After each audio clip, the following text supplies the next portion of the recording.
New Yorkers are showing solidarity after the National Park Service removed references to transgender and queer from the Stonewall National Monument website. The website now shortens LGBTQ to just LGB, lesbian, gay, bisexual. And it follows the president's executive order making it U.S. policy to only recognize two genders. Today, demonstrators said the trans community will not head back into the shadows. I am not going to allow any government, any organization, any person to take away the joy that I feel as a trans person. It has been more than 50 years since riots at the Stonewall Inn sparked the gay liberation movement, led by two trans women, Marsha P. Johnson and Sylvia Rivera. "We will not be erased" is the vow from those at the rally, and many more who could not be there. Dave Carlin reports now on a community mobilizing in what they call a troubling time of uncertainty.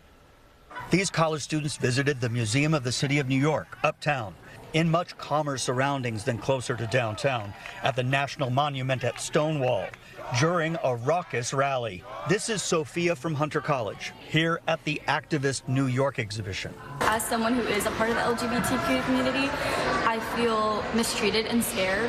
She took her time at the Stonewall section about the 1969 uprising. She's alarmed the National Park Service just removed references to transgender people from its website on the National Monument. I feel like if everyone just lays down and gives in, then everything that was fought for is just going to be lost. I think we have to keep fighting back.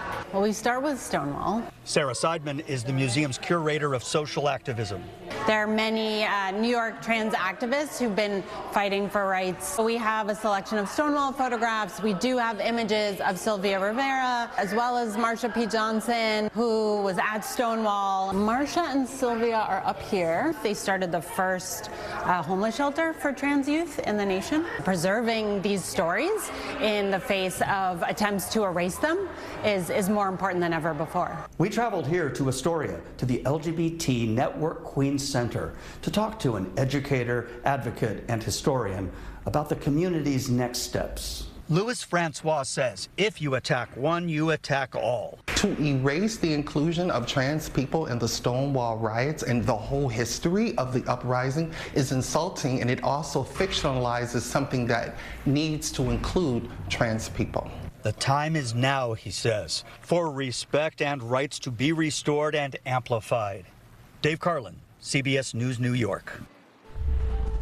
Back in June, we told you about the new Stonewall National Monument Visitor Center and took a look back at the history on Christopher Street. You can find that story and much more at cbsnewyork.com.